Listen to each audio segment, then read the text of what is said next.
Good evening, everyone. My name is Tim Grant. I'm your host for this evening's webinar, and I'm delighted that so many of you have joined us this evening, and you're already engaged in the chat box, which I will explain to those unfamiliar in but a moment. I'm here, as you can see on the screen, with, well, you did see a moment ago, Dr. Hilary Inwood, who's our wonderful presenter. This is her second webinar. This woman has so many talents. I hesitate to think what all the rest are, but I know there are many more. And she did a wonderful webinar for us in April 2011 on incorporating the artistic approaches into environmental education. And you'll see a taste of some of her expertise as it relates to a watershed education. But I'm going to introduce her in a moment or two, but I want to give you a sense of what to look forward to in the next 60 minutes. I'll introduce Hilary, as I said, in just a moment, and then her presentation might last, approximately 30 minutes. At which point we then turn it over to a formal question and answer session, and I'll invite you to do that in the chat box. But you don't actually have to wait. If you have questions, 5 minutes from now about something that Hilary said, or a question that you see, I see Diane, for example, has just signed in from Dallas, Texas, and it may be that she or someone else will mention something that they're doing in watershed education that is of interest to you. Don't hesitate to, therefore, to put a message in the chat box asking that person for more information. In any case, so in the chat box, as you may have already discovered, is in the bottom left-hand corner of your screen, and below that is a horizontal blank box into which you will type any comment that you wish to make. And Hilary's going to invite you to make a comment or two in just a moment. But what you do is type that into the horizontal blank box, hit enter on your keyboard, and that'll propel your comment up into the chat box for everyone to see. And while Hilary won't be able to see your comments once she gets started on her presentation, I will. And if you're having any technical difficulties, don't hesitate to ask. And for example, I'm seeing a message from Natalie about does it automatically mute you? Yes, it does. And occasionally, people sometimes unmute themselves for mysterious reasons, unbeknownst to me, not because they intend to, but indeed. It should only be Hilary and I who, and I'm going to mute myself actually once I finish this introduction. You won't hear me for a while until we get to the question period, but I will respond to people who ask such questions in the chat box. So without further ado, so that gives you a sense of where we're going for the next hour. Let me just, before I introduce Hilary, tell you a little bit about the two co-presenting organizations. You may already be familiar, if you've been in past webinars or you read Green Teacher magazine, that we are a nonprofit magazine for youth educators working inside and outside schools. And in the last 10 years, we've had the pleasure of working with hundreds of educators across the continent and beyond to publish books that, and if by chance you are not yet a subscriber or you haven't purchased any of our books, I'd certainly encourage you to do so that we can continue to provide these webinars for free to educators like yourself. We are an unprofitable nonprofit, as I like to describe Green Teacher. And so without further ado, but we also have, and I'm also honored to say that we have, and thank you for bringing that slide forward, Hilary. I'm really honored to be co-presenting this. We have a presenting partner, I guess is the best way of describing Evergreen, which is a wonderful, I would say in fact a remarkable Canadian non-profit organization that has been inspiring Canadians to green their cities for many years. And I'm most familiar with their Toyota Evergreen Learning Grounds program, which has supported the greening of the school grounds of over 3,000 Canadian schools, and in the process creating vibrant outdoor spaces. If you go to their website, which you can see there, and especially to the watershed part, but even before you get to the watershed part, you'll get a taste of some of the other programs that they have. But Watershed Champions is their newest program, and it aims, as you might expect, it aims to connect students to the local watershed. And to do that, they're providing lesson plans and resources that will support teachers who want to teach about watersheds. And you don't have to be a Canadian, by the way, to access these things. But if you are a Canadian or you're working with associated with a Canadian school, you'll see that there is grant money available to put towards environmental initiatives associated with watersheds, and those grants and this program are supported by the two sponsors you see mentioned at the bottom of this slide. So without further ado, we're really delighted, and I do hope you'll check out what is a remarkable organization. And I'm speaking to you from downtown Toronto, and where Evergreen also has its headquarters, although they have representatives right across Canada. But I mention this because they started an amazing program, and you'll see some of the photos on their website. A site in a river valley that cuts through the heart of Toronto, and they've developed a huge and very, very popular outdoor and environmental education center, and really a community hub that's quite remarkable, called the Evergreen Brickworks. Okay, without further ado, Hilary, let me introduce you, and it is such a pleasure to do so. For those who are not familiar, Hilary is a lecturer in the teacher education program at OISE, as we call it, the Ontario Institute for Studies in Education at the University of Toronto. She holds degrees in education and art history and art education, and her research really focuses on integrating art education with environmental ed to develop learners' environmental literacy, both in school and community settings. And really that's what's the innovative part of her huge contribution has been, that she combines her expertise as an educator and an artist, and that her work extends beyond the classroom to include school gardens, outdoor education centers, parks, and galleries. And those of you who've been reading Green Teacher for a while will be very familiar with some of her expertise, and I'm happy to point others to any of you who are on this webinar to some of her past articles in Green Teacher later on. Hilary, it's a great pleasure. Over to you. Thank you very much, Tim. Hello, everybody. How delightful, even a week later, to be with you tonight. And thank you so much for tuning in. We've got a good number of people who could make it back for our other dates, so I'm thrilled to be here tonight. I'm also coming to you from Toronto this evening. It's dark outside, and I think we had our first snow about an hour ago, so we're definitely living the water experience here in Toronto. We're located right on the edge of one of the Great Lakes, so I'm hoping that maybe some of you might come to Toronto next year as NAAE, the North American Association for Environmental Education, has their annual conference in Ottawa, which is not too far, well, by Canadian terms anyway. It's about an hour flight away from Toronto, so I'm hoping some of you might come to visit Toronto in the future. I know a few of you are having some challenges with your audio feed. I'm hoping maybe me talking rather than Tim has made a difference. I'll apologize right now if I look down to my lower left, might be your lower right, I don't know. As I do this presentation, I can read some of your chat comments when I look down there. So if I'm not looking at you, it's because I'm reading the comments in the chat room to kind of keep up with things. This is the layout for what we're heading to tonight. And I have to tell you that I chose my location very carefully tonight because it's evening. I'm actually not at the office, I'm at home. And behind me, I've got to show you this artwork. I'm going to step to one side. That's by a Canadian artist named Sue Sheedy, and it actually depicts a watershed image. It's sort of an abstracted image of a pond, and I love this painting. It's made in a sustainable way. It's called an encaustic painting, which is made with beeswax. So not only does it look beautiful, but it actually smells beautiful too. So I thought that was a great backdrop for our talk tonight on watershed education. I also should mention as part of my introduction that Tim didn't mention that I think I'm really well qualified to do watershed education because in fact my birthday is in February, which makes me an Aquarian. So the symbol, of course, of those of us who are Aquarians is water. So I feel like I have a deep connection to this information, and certainly a true love of watersheds. And I spend a lot of time with my dog walking the local watershed. So certainly have some experience to share with you tonight. You'll discover as I go along, I do not have a traditional approach to environmental education. I do not come from a science background, which my experience has been that many, many people involved in environmental ed do. You'll see that my approach comes from my strong roots in arts education. So I'm hoping that might give you a slightly different take, a different slightly approach to watershed education tonight. And I look forward to learning from you and also hearing about your ideas. Just reading the introductions in the chat room on the left hand side of my screen anyway.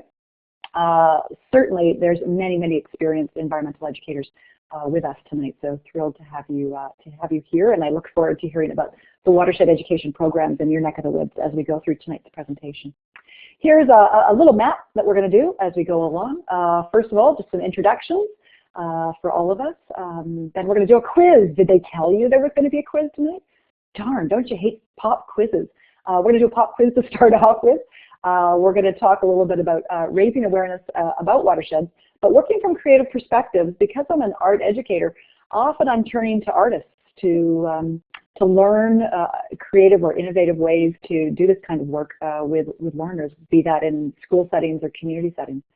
So I'm going to share a few artists who have inspired me over the years, and then we're going to take a look at some projects both in Canada and the States that have been doing this kind of work in very, again, innovative and unusual ways. And maybe no big surprise, given my background with an arts focus to them. So apologies to the science educators in the crowd. It's not to say that the science approach is unappreciated. It does fabulous work, and I think the most powerful learning is when you bring the arts and sciences together. So we'll be talking about that a little bit more today, and certainly ended up with a few resources for you at the end.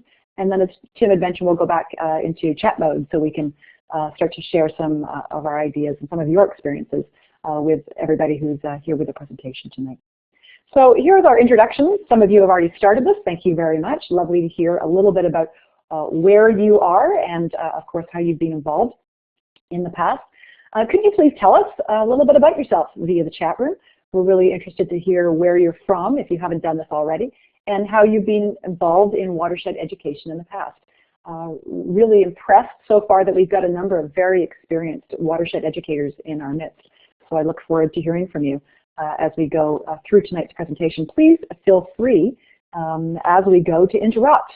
I'm happy to involve your comments and to weave them in as best I can as we're going through the PowerPoint. So I called the first slide Headwaters, and I'm interested in whether you know the answers to these questions, especially you watershed educators, hoping that you know these ones. But I'm always shocked, when I certainly start to talk with my teacher candidates that I work with at the University of Toronto, that very few of them know the answers to these questions. So the first one is, do you know where your drinking water comes from? Certainly here in Toronto, ours comes from Lake Ontario, one of those Great Lakes, and we're very lucky in that we have an abundant supply of it, but I know that's certainly not true for people around the world. Second question, give yourself a point if you got the first one right. Can you say how your tap water is treated before you drink it?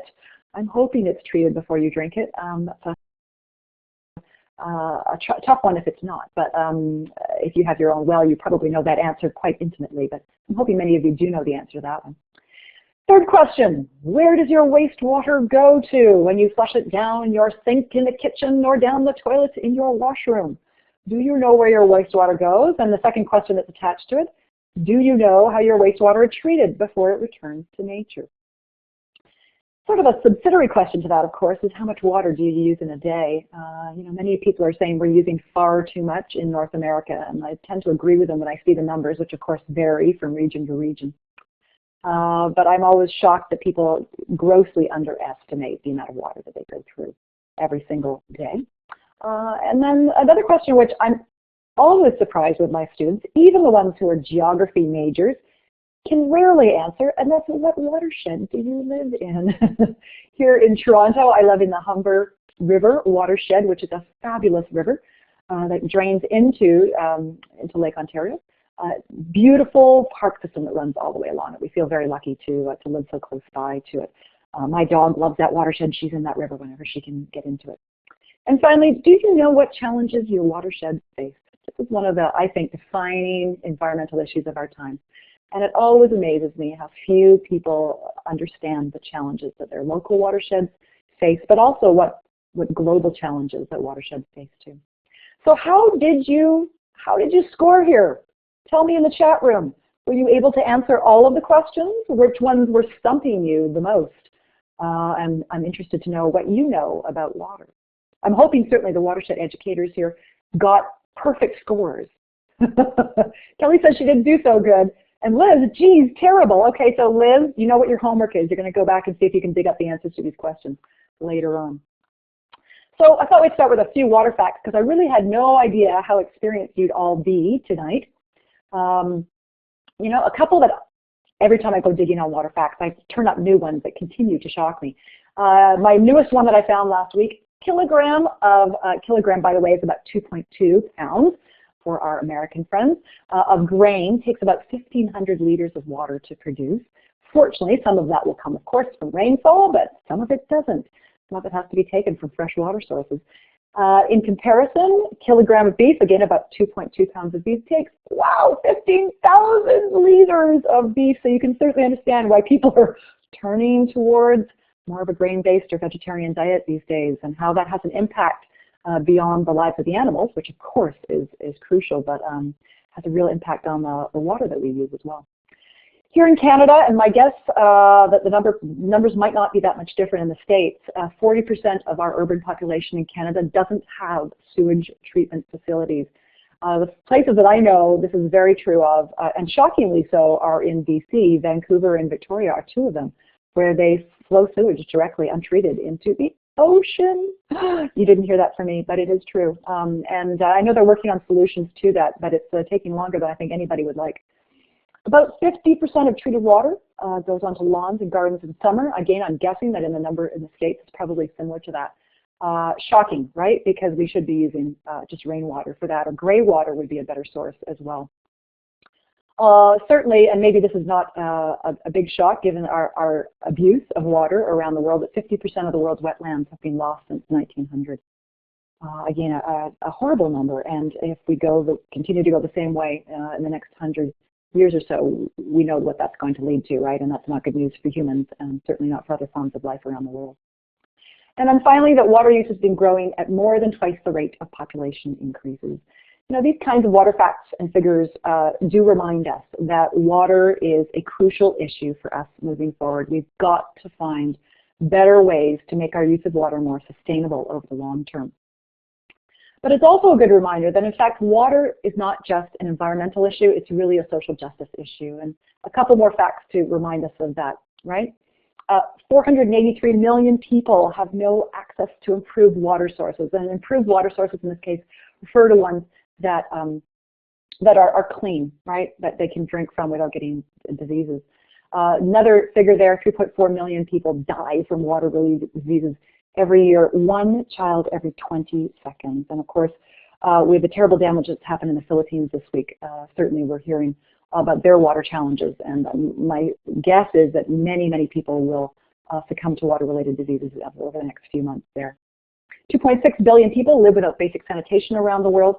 More people have a mobile phone than a toilet, according to the UN water website. Shocking. And of course, you know, by 2030, which is not that far away, you know, a short 14, 15 years, 47% of the world's population will be living in areas of high water stress, which is almost half. Now, living in the Great Lakes, we're very lucky that we have access to a large degree of the world's fresh water supply. But the reality is that that's not going to be true for most people living in the world in another 10 or 15 years. So these are issues that are going to affect all of us. They're going to affect more than human forms of life as well, and we all need to work towards helping to resolve them.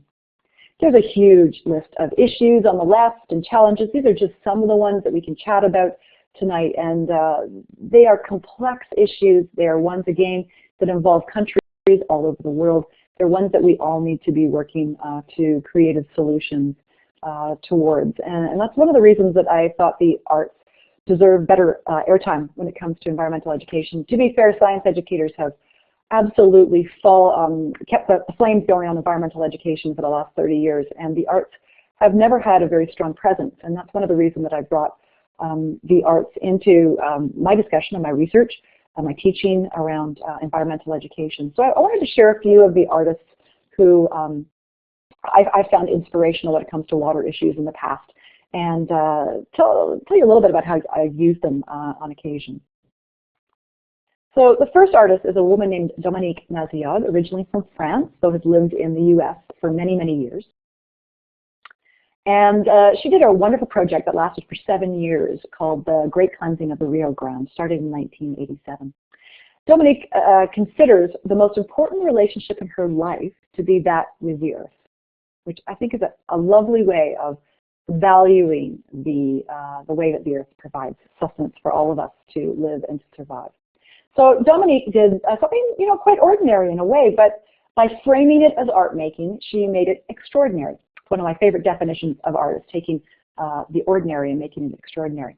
Once a month for 7 years, she walked the banks of the Rio Grande. Now, most often she was walking the banks of the Santa Fe River, which is a tributary of the Rio Grande, but she was walking the banks in order to learn about the river. When she walked the banks, she would often make sketches of what she found. Sometimes she would photograph. She would often make notes and journal entries about her walks. And she'd do what she would call deep listening to the voice of the river as she did that, trying to ascertain what its health was like, trying to ascertain the great complexity of relationships it had with other life forms around it, and also trying to ascertain what its challenges were. She decided, just based on observation alone, that one of its challenges was all of the litter that was being found along its banks. So as she started to walk, you can see a photograph of her here, she started to collect that litter. And as she did this once a month, people started to become aware of her artistic practice. Now, she probably would have called this a performance piece, but I think that her more traditional book that came out of, or her journal that came out of this particular performance was one that most people can certainly conceive of as art involving text and image. But people in her community started to learn more about what she did, and they started to join her on the walk. So while she started off as a solo walkie, she quickly gained an audience that would walk alongside her and experience what she would experience. And this really helped to create a voice, if you will, for the river. Sometimes when they did these walks together, they would pick up garbage. Other times they would plant indigenous plant seeds to help bolster the health of the riverbanks themselves. So it really was a really interesting project. I love this idea. I love the idea that once a month you could take your children out to the local river or creek and just simply walk it and listen to it, and it really encouraged children's sensory experience of that river. My guess is that many of you may do this already. I noticed that many of you are working in conservation areas, and this is probably part of what you do on a regular basis. But I love that she's framed it as art. Anytime you frame something as art making, it just sets it apart from the ordinary and gives it a special, we tend to look at art with a special set of eyes in a more careful way. And I love that Dominique brought this, very accessible type of practice to the Rio Grande. Another artist I'd like to introduce you to is the work of Basia, Irland. Basia is an American artist, and she actually lives in the American Southwest. Last time I talked to her, I believe that was in Santa Fe as well. So there's something about Santa Fe that brings those who love water to its environment. Basia has created a series of works called The Gathering of Waters, and you're looking at just one piece from this particular series. She's done this around the world. Let's see, she's actually done it in Devon, England, along the River Dart. She's done it in the Nisqually River in Washington State. You're seeing a picture of the iteration from Boulder Creek in Colorado. And I'm very pleased to say that she's actually done this on the Don River here in Toronto as well. And she sees this piece as a way to really start to understand the health of our watersheds and to connect the people who live along the banks of any particular watershed. She does that by collecting these, or by creating these wearable sculptures. You're seeing a gentleman here wear one of her sculptures. And in these sculptures, what they have is a whole series of canteens, little vials. You can see those hanging along the very bottom pole on that wearable backpack of a sculpture. She also has maps. She has video documentaries and photographs. And what she does is she will wear this sculpture, and sometimes other people wear the sculptures, as she walks along the banks of the river. And she invites people who live along the banks to collect water, to write in one of the log books or journals, and then to pass this information and these collections to people downstream. So this wearable sculpture would actually get larger and heavier as it goes from one community to the next. She really does this as a way to facilitate dialogue and connection between the people who live along the banks of these rivers. And I love this idea of connecting those who have an absolute immediate connection to the health of the river, to its joys that it brings, but also to the challenges that it might be experiencing. She feels that by connecting people through these, again, a type of performance art, that she is helping to strengthen those who will champion or protect the river over time, those who will become the stewards of that river. And she has lots of evidence to suggest that this works actually quite effectively. Again, people are drawn to a very unique performance piece, but what it does is help to set connections up. I've got a second slide from the series. This is sort of a connected subset of this Gathering of Waters series. And this one is from her tomes series, or sometimes called the Ice Book series. What she does is she takes water from the river that she's walking along, and she has it frozen into large ice blocks. And then what she does is she carves the ice blocks into books. For her, the river is creating its own set of knowledges, of experiences through its waters that flows through its tributaries. And so she really wants to honor that, and she does that by giving it concrete form. With these books, she creates texts to go along with it, but they aren't texts in a normal sense. What she does is use seeds from plants found along the riverbanks, and she uses the seeds to create words, if you will, that are sometimes at the top. So this particular example was from one of her walks along the Rio Grande, and she used cottonwood seeds that she had found along the bank to create a text. And I love it. She calls these her riparian books, which I really like the concept of. Again, as part of a performance, she'll invite people who live along the riverbanks to one of these performances. Sometimes the ice book will melt, be left to melt along the edge of the banks. Sometimes she floats these books downstream. If you go to her website, she's got lovely examples of different types of books that she's created over time. And all of this is really about raising awareness about the health of the rivers that we live along, and also to realize that we all can play a role in creating a better, healthy environment for all of these rivers to exist in. So Basia is the name of the artist. And finally, I want to introduce you to the work of Jason deCaires Taylor. Jason is a British artist who actually currently works for the Caribbean. This particular series you're looking at, this from the 2006, was his first major installation. And you can see that he's done something unusual with his sculptures. He has sunk them underneath bodies of water. In this case, he's been working on the health of the oceans. He's really interested in how his sculptures might be used to help to improve the health of native coral reefs. This particular one you're looking at is called Vicissitudes. It was from 2006, and it shows the castings of 26 children. Now, he makes these sculptures by casting live, real people's bodies. He used 26 different children to make this particular sculpture. So these aren't the real kids, just so I'm clear. These are casts or molds of their bodies, and he uses an inert form of concrete to do this that he's devised specifically for these projects.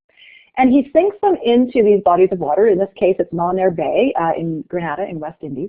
And he does that in order to start to create new coral reefs or artificial coral reefs.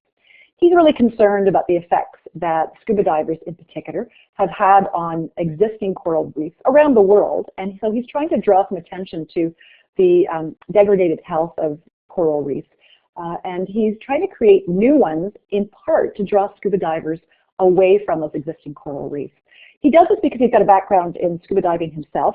He's also got a background in conservation, in underwater photography as well. So he's trying to use all of these different skill sets he's got to create new coral reefs, but also to draw scuba divers away from natural ones, to give them time to recoup from the effects he's been seeing from water pollution, from overfishing, from global warming. All of these things have had a very negative impact, as we know, on coral reefs. You can see that he's been having quite a bit of success with that. On the right-hand side is what this sculpture looked like after being underwater for a period of time. And the coral really is taking to these sculptures. So he's, I think, doing quite a unique project that is providing new areas for divers to go and explore, and taking them away again from natural coral reefs, and doing an education piece at the same time. Now, I'm not sure that's really going to work in many of our local riverways and watersheds, but certainly in this particular environment, he's actually, his new project, it's a very large project he's working on in just off the coast of Cancun, is his next one. I think this is a really effective way to get some attention to these really serious issues. So what I'd like you to do is go to the chat room at this point, and here's your next question. Can you tell me a little bit about any artists, playwrights, scientists, musicians who you might know of who are working in creative ways to raise awareness around water issues, or if maybe like Jason, actually proposing solutions to water issues through their work. So if you can take just a couple of minutes to go to the chat room to do that, I'm going to have a little sip of water just before we move on.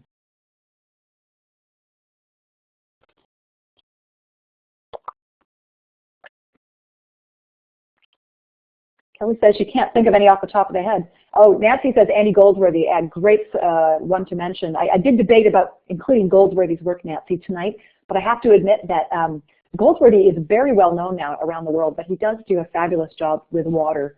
If you haven't seen his documentary called Rivers and Tides, it's now available on YouTube. Can highly recommend it. Fabulous artist in Scotland in this case. Thanks, Katie. You've got another artist and dancer, Claire Talon Ruin. I haven't heard of her work, but I'm going to look that up as soon as we're finished tonight. The one you're suggesting is called Lake Dance. Please continue to do that. I'm going to continue moving on because I know that my time is quickly shrinking. So I'd like to introduce you to a project that happened here. Now, you know, many professional artists have been starting to work in schools and in community centers. And I'd like you to encourage you, those of you who do work in community centers or conservation centers, to consider what artists might be able to bring to your center. Claire Ironside and Angela Irucci here in Toronto did a really interesting project called Project Fishnet. The website is still up. If you just Google Project Fishnet, you'll find it. And this was a project that involved over 2,000 school children and their teachers here in Toronto in the TDSB, the Toronto District School Board, which is one of the largest school boards in North America. They involved these thousands of school children in learning about the health of the Great Lakes. As I mentioned earlier, Toronto is situated right on the edge of Lake Ontario, so many of our schools are actually within easy walking distance of the lake. They engaged with a local cultural center, the Harbourfront Centre, and the Ontario Arts Council, who provided some funding for this project. And they did an integrated project that brought together science education, art education, bits of geography and literacy, and all rolled into an age-appropriate form of activism. And I love this because it didn't scare the kids with too much doomsday talk about the health issues that are facing our watersheds, but instead engage them in a really positive way. Children had to learn about the fish species, about the Great Lakes. They took walking trips down to the edge of Lake Ontario. They had to do scientific research involved in learning more about the bioregion of the Great Lakes and also about the challenges that are facing it. They each created, as part of their culminating work, a lovely, beautiful hand-painted stuffed fish. And you'll see just a couple pictures here of the children actually holding their fish. For privacy reasons, their faces have been not displayed. But they did a great exhibition at the Harbourfront Centre, so a wonderful partnering with a local cultural centre. And they hung all of these 2,000 fish from the rafters in the gallery. And you felt like you were literally swimming through schools of fish when you went to see this. You can see a very young attendee here having fun running through the exhibition, and it really was a really fun exhibition to be engaged with. They also did something kind of neat. When you were there, you were allowed to buy a fishing license. Now, this does not give you permission to take a fish home or even to fish in the Great Lakes themselves, but it gave you a chance to make a donation to a couple of different partner organizations that work on health issues of the Great Lakes bioregion. So a wonderful project. The fish, once they were finished with the exhibition, went on to our local science center where they were displayed for a little while, and then they went back into the schools. So many of them are still swimming in the schools as a way to remind children in an ongoing way about the health of the Great Lakes and how we all need to play a role in working towards a better conservation and working towards their health. So really kind of a fun project. The other one I want to point out is from the States. So if any of you are from California, I think I saw at least one or two of our attendees tonight who are from California. This is actually from the Center for Environmental Literacy. This is a really interesting project, and you know, this is all part of their work at the Center on Place-Based Education. They've done a fabulous job over the last few years of trying to demonstrate that art and science should come together in order to learn about the places we live in, and specifically the watersheds that we live in. Every year they sponsor, as part of the River of Words project, a wonderful art and poetry contest. You're seeing just two instances here from young learners who have been encouraged by their teachers to go out and learn about their watersheds. And many of the teachers actually do this as an integrated part of their curriculum. River of Words helps teachers do a professional development piece that goes along with this program.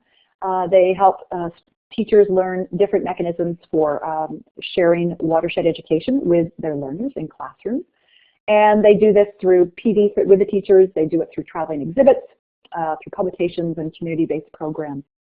And there's also a whole online guide you can pull off of their website if you like as well.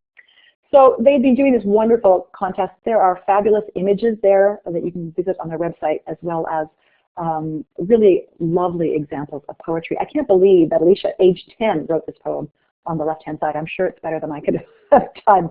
And again, a lovely age-appropriate way to celebrate the joy that watersheds bring into our lives, and also start to learn about the challenges that are being faced by them. So I would encourage you to go to their website as well.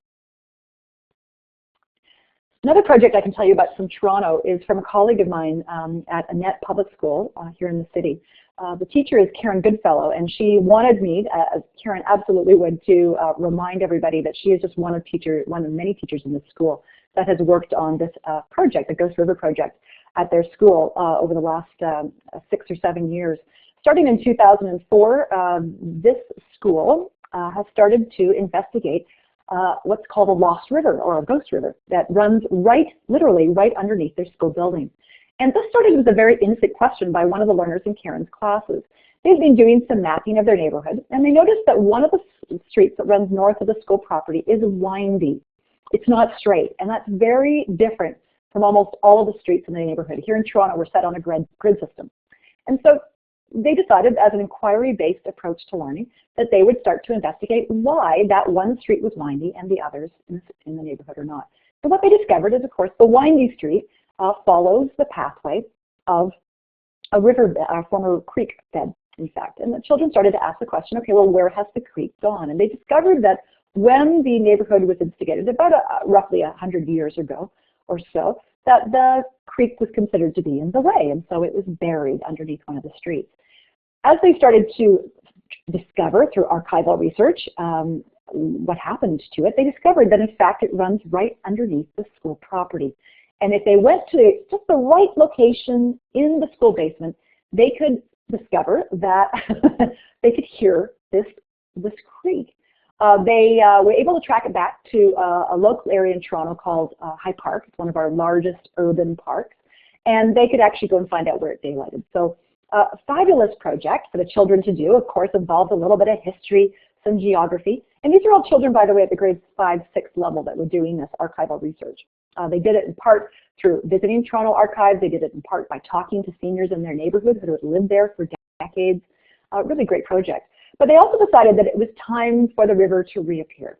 So they did that by a whole series of arts projects that they've been doing over again about 6 or 7 years to celebrate. So you can see that one of the art projects they've got up on their fence is a whole series of mosaic fish. That's what you're looking at in the bottom photograph, that remind people of that creek that does still run. It's just no longer seen on the surface right by their schoolyard. They also have done a couple of performance walks themselves. You can see that in the upper right-hand photograph. Children taking these walks through the neighborhood. Really kind of fun. They do this often by wearing as much blue as they can on the day of the walk. They create banners. They come up with chants and songs, and they walk the pathway of the river through their neighborhood right back to where it daylights in High Park. They talk to people they run into along the way to share their knowledge about this buried creek in their neighborhood, and I just think it's a fabulous way to get children engaged in very age-appropriate activism and in a really celebratory way. On the left-hand side, Karen was saying this is their most recent project. They trace silhouettes of different kids in the school doing activities related to water, things that they enjoy related to water. Now you're looking at these particular paintings. They will eventually end up in the schoolyard in a permanent installation, but these are just being finished at the end of last school year. And so you can see them right now inside, but they'll eventually go outside. You can see on the figure on the left is an ice skater, in the center a hockey player, both of which we do on our local Grenadier Pond. It's a very large pond as part of High Park. And on the right-hand side, you're looking at a painting of a child in a bathtub, which is kind of lovely too. And inside these silhouettes, they've filled the silhouettes with paintings of things that they like to do in river. So that center hockey player, there's a host right around the shoulders. There's a yoke of thunderclouds with lightning coming about. There's pictures of the child playing hockey in the net there, of ice skating or skiing in the snow. And then down below you can see that the legs on that hockey player are in fact made up of the local plant life and fish life that's found in the local pond that Wendigo Creek flows into. So really lovely cross-curricular project. Whole school involved in this project, and every year it manifests itself in a different format. So how lovely is that? And I'm coming to the end of my time, so I'm just going to show you one last project, and then we're going to turn it over to a more open discussion between everybody in the chat room. This is one that Lisa Fisk, who's with us from Evergreen today, asked me to mention. A couple of years ago, we were working, she and I, on a summer institute together. Evergreen has been doing wonderful professional development training seminars for teachers here in Toronto, along with the Toronto District School Board. That's the TDSB part. Every year we've been having about 40 teachers come from grades 4 to 8 to one of our local schools. And this particular one, I have to tell you, Tim, was inspired by an article in Green Teacher magazine. So if you haven't got your subscription yet, I can put in a plug for Green Teacher. We had been reading an article and had recommended to the teacher about questing. And so we decided to design a water quest for the neighborhood where the teachers were doing this particular summer institute. We took photographs of different manifestations of water in a traditional suburban neighborhood. So on the left-hand side, I would say this is not one of the traditional manifestations. This is a rain barrel that you see. But we had what we would call sustainable practices and unsustainable practices. And on the right-hand side, you can see the teachers doing this photo-orienteering water quest where they had to locate these photos and answer some questions about them as they went. All of these photos led them down to the Humber River, which is the one that's not too far from where I live. And we spent some time at the river later on that day doing some eco-actions and, of course, learning about the watershed at the same time. So no big surprise, as one of the leaders, we had an art component to it. We also had a science educator, so you'll be happy to know we were doing some science-based learning down there as well. But we took a number of eco-actions to finalize the day. And some of those were litter removal, others were working with removing invasive plant species from this particular watershed. There was some fish study work that took place as well. And of course, we had to do some eco-art work on site. Some of that was poetry that we left for other park visitors on site to find. Some of it was artwork, and you're looking at some of that right now. We were really lucky that day because we were there in late August. Some of the salmon on our local river were starting to run. And so we had a wonderful experience of watching them trying to jump the fish weir. And of course, we came up with this idea that as environmental educators, we really are like salmon. We feel often that we're swimming upstream when everybody else is swimming downstream. And so we came up with a new motto to be the fish. That's what you're seeing in the upper left-hand corner. And somebody's artwork on the right-hand corner that took that sort of metaphor into a very poetic and beautiful visual form. Down below, we did part of our walk on the way home by stopping to do sort of another variation of the Yellowfish Road project, except this time we were hand painting the fish instead of flat yellow. If you're familiar with that project, we were painting them with hand-cut stencils that were hand-painted, so each fish looked a little different as we came up with the slogan, "Think of the fish," along with it. So this was a nice way of us doing some protection work along with it. So I'd like you, if you can, right now, to do a little description of some of the activities, or at least start to think about this for our discussion about what creative learning activities have you done in the past, either in, about, or for watershed education. So whether that's a raising awareness piece, whether that's an activism piece, we'd like you to start to tap those into the chat room so we can start to learn about them. And Tim is going to facilitate a conversation in just 1 second. I am going to pop up a couple of resources if you're not familiar with these already. Some of the facts that I gave you earlier tonight came from one of the two world water sites from the UN, the United Nations. Evergreen has started to compile its own set of resources on its Watershed Champions website. And I'd also like to give a shout out to Project Flow, which is a project for a group called Learning for Sustainable Futures here in Toronto. They have a fabulous set of resources on their Resources for Rethinking website that I can highly recommend for all grade levels, but would absolutely be suitable for work in community centers if you happen to be working in one of those as well. Of course, Project Wild has another version too called Project Wet, so if you're not familiar with those projects, well worth it. Lots of videos and documentaries being created on this on these issues these days. Lots of stories about wonderful educators around the world working in both school and community settings trying to do this work in innovative and creative ways that will capture people's attention and hopefully get them to take action on this issue. And of course, the story of Stuff has created the story of bottled water, so that's a really good one to show for learners of all ages. So at this point, I'm going to invite Tim to come back as our moderator and to help facilitate discussion. I'm sure you've had enough. Not at all, Hilary. Listen, thank you so much for a really great presentation. And folks, this is, as Hilary indicated, the moment for you to ask any questions you have of her. And again, the way to do that is to type your questions into the horizontal blank box at the bottom below the chat box, bottom left-hand corner of the screen, and then hit enter on your keyboard to propel that question up into the chat box, and I will relay those questions. Hilary may see them on her own, but please take a moment to do that. And while you're doing just that, let me just raise a couple other things, one of which I forgot earlier. But I too want to have a shout out to Lisa Fisk, who has really helped Hilary and I put this webinar together and coordinate it coming together. And so a big thank you, Lisa, for all of your hard work in making this happen. Really appreciate it. I did not mention at the outset in my introduction that we are two things. One is that we will be sending, of course, there will be an archive version of tonight's presentation available. Usually we have it ready by about noon tomorrow, our Eastern Standard Time, and we'll send an email to all of you and that announces that that's the case. And there's many, many more people, of course, who've registered who couldn't join us tonight who are anxious to see it. And feel free to share the news with your friends. Share the email. Anyone is welcome to view it up until 30 days. And after that point, it disappears into a subscriber-only database. And as Lisa Fisk mentioned, another good reason to go to the Evergreen site is that it'll also be posted there and probably available indefinitely for anyone to see.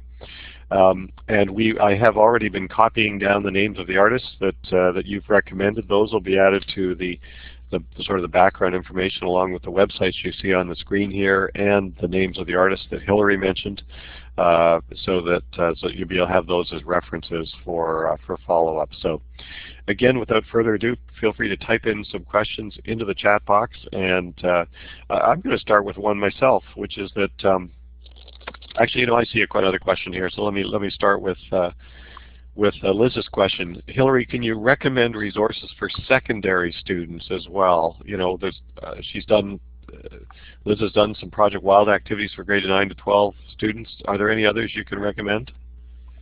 Well, that's a great question, Liz. I'm just typing one in right now, actually, as we speak. This is a project called Stream of Dreams, if you're not familiar with it. It's a group that is based in British Columbia. It just depends, I guess, if you're doing an arts-based project or if you're doing the science, more of a science-based. My guess is that there's probably others in our webinar tonight who might be able to recommend secondary level science-based learning for you.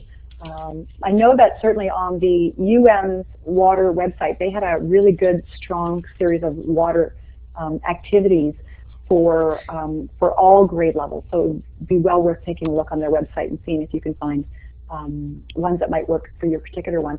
I know that one of my teacher candidates last year created her own water game, which was aimed at secondary candidates, and it was a great game, I've got to admit. It involved setting students up in groups. Each got a bucket, half a bucket or so worth of water, but the exact same amount of water. And using a card system, she was able to really demonstrate the inequities of water around the world. She was, the cards would say things like, corporations have come in and taken over your largest freshwater source, whatever country you were, and you have to give a couple of cups full of water to one of the other teams. And quickly, children got the idea that how we distribute and use water around the world is absolutely inequitable. Excuse me, Hilary, you made a great point right at the outset of your presentation. You said that art at its best makes the ordinary into the extraordinary, and it reminded me of a famous quote that I heard early on in the years when we started Green Teacher magazine by a West Coast educator who said, the purpose of education is to make the familiar strange. And I think your comment is really echoes that and emphasizes that notion. And I think it's true that art has that unique capacity to help us look at the world in new ways, and that's what makes art's contribution to environmental education, in this case watershed education, so valuable. I have a simple question for you, which is that, okay, let's say you're on this webinar and you're a community educator or you're a classroom teacher. You may not even have grown up in the community where you're working. Do you have any advice as to where you would look for artists to partner with in doing a watershed education project that incorporates art? Yeah, you can certainly look in a couple of different places. You know, Google search engines are such a gift for the teachers. When I first started teaching, there was none of that. And I've got to admit that typing in something as simple as artists and water issues, well, you'd be quite astounded what turns up. You may or may not, with that kind of search, find a local artist, in which case type in the name of your community following. Or I would absolutely recommend going to Green Museum, which is a fabulous website, greenmuseum.org, in the States, which focuses on environmental issues. They have a whole database of artists. They're working on a whole variety of issues, and certainly that's not a bad place to start. A lot of these artists are very accessible these days through their own websites. So, you know, if you email Basia, Irland, and ask her, hey, do you know of anybody in my area, it's entirely possible that she may know of other artists for your particular area. You know, any artist centers can also offer advice along those ways too. Liz, I love your comment about, I really wish they taught this kind of thing in Teachers College. Just so you know, we're actually trying to push that right now. We're going through a change in our teacher preparation programs here in Ontario, and we're pushing really hard to make environmental education a mandatory part of the curriculum for our program. So many of us are very well aware of the need to have environmental education in teacher ed programs, and we're trying to get that better included. And Hilary, while you've been answering those questions, people have typed in a number of good suggestions of other resources, and I want to encourage everyone to sort of flip through the chat box. I've never heard of Linus Loon, the wonderful story about a loon migrating from a lake to the ocean, but I've just typed that into, and thank you for letting us know that there are teaching guides available online. Someone else, of course, mentioned Project Wild, but I was unaware that the geography department at the University of Oregon has recreated a lesson for the Columbia River based on that very, very famous book published many years ago called Paddle to the Sea.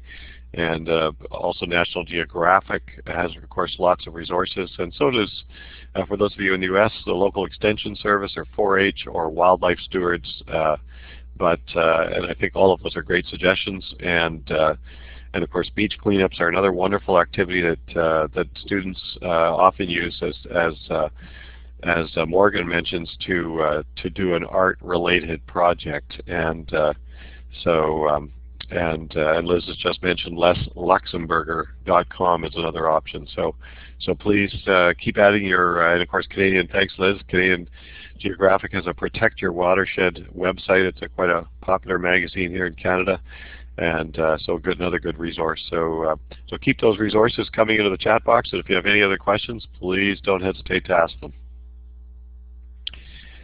And Hilary, I will ask. Oh, sorry, can I interrupt just for a sec? Nancy's comment about the journey of Linus Loon is actually a really good reminder that there's many artists of Indigenous heritage working on these issues as well. And often, if you contact one of the Native communities near your community, you can come into contact with fabulous artists who do this work, working from the perspective of Aboriginal peoples. They have wonderful stories often to share and fabulous artwork. I know that's certainly true here in Canada, and I would encourage you to partner with people of Indigenous heritage on this work as well. Great, good suggestion. And okay, let's see if we've got any more questions. You know, another artist I'm just thinking about. I just did an image search on artists using ocean trash, because I'm remembering some artists that I've seen in the past, but I'm not pulling up their names as quick as I need to. But one of them is Chris Jordan. If you haven't been, if you're not familiar with Chris Jordan's work, he's well worth looking up. He takes environmental statistics and he gives them visual form in the form of artwork. So he's actually a really good math, art, environment integration. He's done a really great piece that's based on the Great Wave of Kalagawa. It's a very famous image. You'd recognize it in a minute if you saw it. So if you tap in Chris Jordan, wherever you happen to be, into your Google search engine, or whatever search engine you happen to be using, you'll find his work. He's created this piece, which is huge. It's 8 foot tall and 11 foot wide, out of trash heaps sucked out of the Pacific Ocean. And he's done this as a way to visually represent the huge amount of pounds of plastic that end up in our world's oceans every hour. It's something like 4 million pieces of plastic that enter the world's oceans, not every day or month, but every hour. It's a beautiful work, but it's a really great reminder about the impact we're having on the ocean. He's also done a whole series of photographs of albatross chicks that also show the impact that all of this plastic is having on wildlife in our oceans. And sadly, this is a really tragic series of photographs, actually, that show these albatross chicks dead on beaches that he's photographed in the South Pacific because they died because they've ingested plastic, and they've died from malnutrition. So if you need, for those secondary learners, Liz, if you need a really, an image that will really drive these issues home, check out Chris Jordan's photographs of the albatross chicks. They're a really good one to look at. It's funny you mentioned that, Hilary. I've got we have an article and activity that I'm currently editing for an upcoming issue of Green Teacher that is all about ocean plastics. And again, it's a real challenge to engage kids in this topic without just simply depressing them. And the photographs, the very limited photographs that have been sent to us, do a good job of showing how the plastics actually that disappear out of through rivers and waterways in inland areas and make their way to the ocean, ultimately get broken down to little tiny pieces. And it's really quite shocking how small they are, and if you can really readily appreciate how easily they're ingested by marine creatures. But again, that's one of the challenges of educating people. And Phyllis. Hi, Phyllis, by the way. I'm looking at your comment right now about putting together summer camp proposals, and I think that I think incorporating art into a watershed education program is really a fundamental, and it's such a winning strategy that really engages people, and that many of whom didn't think they could do art, and but indeed it's a great way to get people inspired about watersheds. And Phyllis, I'm really happy to see that you are considering some art components to those summer camp programs. I know here in Toronto that I worked alongside a couple of colleagues, Pam Miller, who's one of our instructional leaders for our Eco Schools programs here. A couple of years ago, we developed an art program based on Andy Goldsworthy's work, in fact, for just one outdoor ed center. A number of others in our school board picked it up, and it's become, I think, one of the most popular programs. I think art has a way of touching people in an affective way, really effectively, that the science component often misses. We can appeal to people with all the facts and figures we want, but we really need to touch their hearts, their feelings, their emotions, in order to get their behavior to change. And I think that's one of the pieces that the arts can bring to discussions, whether it's watershed education or other forms of environmental education. I think it's one of the real benefits of it. I noticed that Lisa Schall has just mentioned the work of Maya Lin. I'm so glad you did, Lisa. Her work is fabulous. Most people know her because of the work she did in the Vietnam Memorial in Washington, D.C. But she has done some really beautiful pieces when it comes to water. So thank you for mentioning her. That's a really great suggestion. I was, a few years ago, you mentioned, Hilary, that you hope people will come to Ottawa next year for the North American Association for Environmental Education Conference. A few years ago, I had the pleasure of going to that conference in Wichita, Kansas. And this was a city that had an old town that was sort of just off the downtown, was called, what is now called Old Town, was sort of a warehouse district. Railways, delivered cargo there, and there was lots of contaminated soil from toxic discharges from industries and warehouses and so forth. So when they wanted to regenerate this area, they had a huge challenge. And what they decided to do was to actually pump the groundwater a couple of miles to a treatment facility, quite a high-tech, sort of not just high-tech, but it's actually quite low-tech, I should say, treatment, but a very effective one. But they combined it with an art. The whole center where this waste treatment facility is located is actually, unlike many of the water treatment facilities in big North American cities like Toronto that are closed to the public. This one was totally open to the public, but itself was a piece of art, and it drew people to get inspired by how water could be reclaimed, and as it was at this particular facility in Wichita, Kansas. So it's art can be incorporated at all levels in watershed education.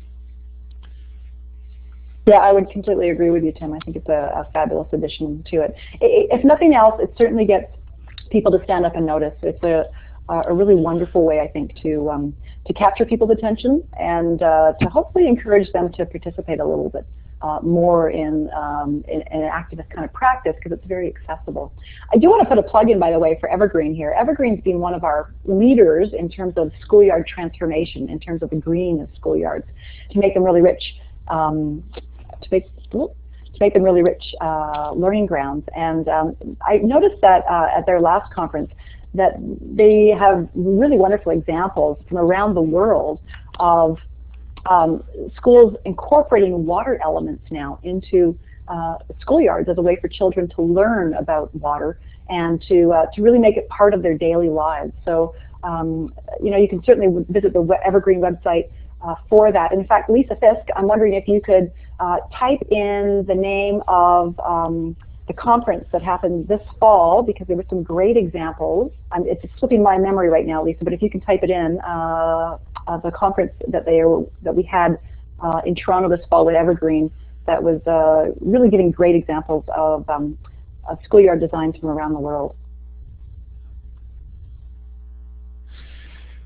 And thank you, Hilary. I didn't mean to preempt you by putting up this end of webinar survey, but I wanted to make, after our technical problems on November 12th, I wanted to make sure that this actually worked. And but I want, before I ask everyone to take a moment and fill out this survey and hit enter on their keyboard. You'll notice, by the way, this is just a series of mostly multiple choice questions. It'll take you less than 2 minutes to fill them out, and those that do will be eligible to win two of you will win a 1-year digital subscription to Green Teacher magazine. So please, we'd really appreciate your candid feedback about this session. And I have to say, we didn't have a lot of questions at the end, but what we really had, and what all of you in this webinar contributed so richly, were suggestions that I have to say, as the host, I was really busy trying to type. I can't copy out of the chat box for some reason. I'm not able to do that very well.